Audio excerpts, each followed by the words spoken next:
Hello everyone, today we'll be reviewing Spawn Compendium number 1. In this review, I'll talk about the story while showing you some of the artwork. I won't spoil major points of the story, but I will tell you enough so that you know whether to start reading Spawn or not. Before we begin, in this book, we will find the work of course, Todd McFarlane, Greg Capullo, Ellen Moore, Dave Sim, Mark Silvestri, Frank Miller, and Grant Morrison.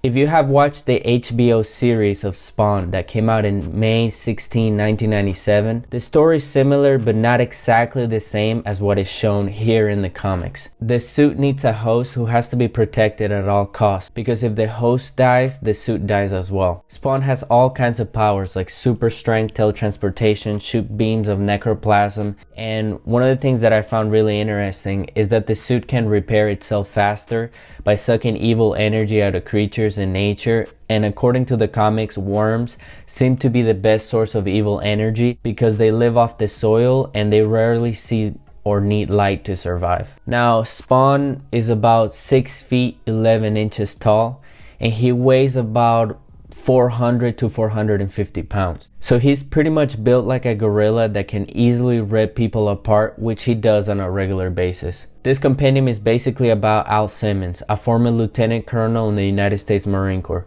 who later moved on and worked for the United States Secret Services, where he saved the president from an assassination attempt. Such achievements landed him a job in the CIA. In his career, Al Simmons started to question the orders given to him, and this led the organization to get rid of him by ordering one of his comrades to kill him. Al was sent to hell because of all the people he's killed throughout his career, and in the depths of hell, he made a deal with a demon, Malebolgia. Now, Malebolgia promised Spawn to let him see his wife again, but this wasn't going to be easy.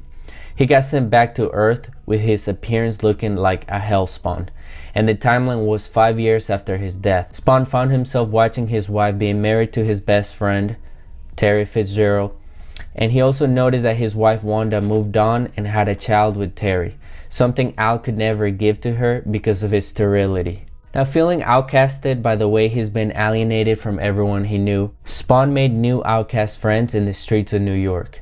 Spawn momentarily became a king and protector of everyone, specifically his homeless friends. Like any hero, Spawn also has many villains. Some human, some not so much. The one that stood out the most to me was the Violator. Now, the Violator was born in hell, and he wants to prove to Malebolgia that demons born in hell are better suited leaders than human spawns. So in Spawn Compendium Volume 1, he keeps pushing Spawn to his limits by sending people to kill him. Malebolgia prefers spawns who are from Earth to be generals in his Hell's army, because he thinks that humans are highly intelligent and better suited to lead than native demons from Hell. Without spoiling much about the story, this compendium is Spawn's journey to re-identify who he is now and to let go of the past in order to take control of what is happening to him at the moment. I'm very excited to see the contents of this second volume that is coming out on this year in December 14, 2021. If you read this compendium to its entirety, you will be hooked and wondering what is going to happen next.